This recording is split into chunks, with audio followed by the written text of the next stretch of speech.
There's something else. The symptomatic infected in the laboratory all wanted to get outside, even knowing there was napalm waiting for them out there. You said the parasites made them act that way, but parasites controlling humans. Is it possible? Parasites altering the host's behavior is a common occurrence in the world of nature. Long ago, the vocal cord parasites had this ability, but even I never foresaw they might control humans. Until I heard the things your man said.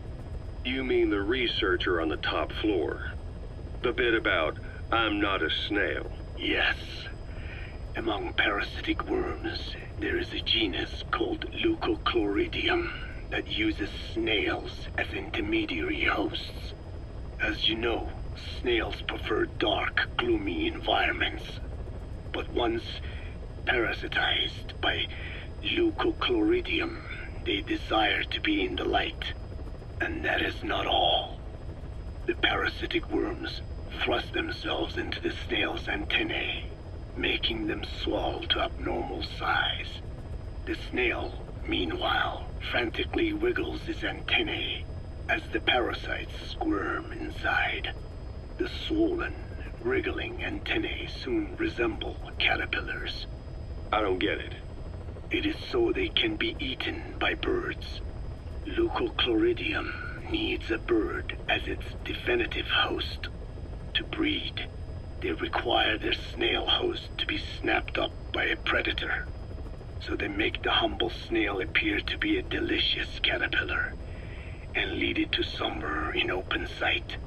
So you mean the staff trying to get outside was so the birds could pick at them. The parasites altered their mental state, making them crave higher places and to be outdoors. I can only surmise that both the Wolbachia and the parasites mutated before the ancestors of the vocal cord parasites infected humans. Their hosts were birds. What we saw in the laboratory was some throwback to that time. The parasites attempting to make birds their intermediary hosts. It sounds insane. A praying mantis that is host to a parasitic hairworm will dive into water and drown itself, just so the hairworm can lay its eggs in water. Rats infected with Toxoplasma gondii lose their instinctive caution and run right up to cats.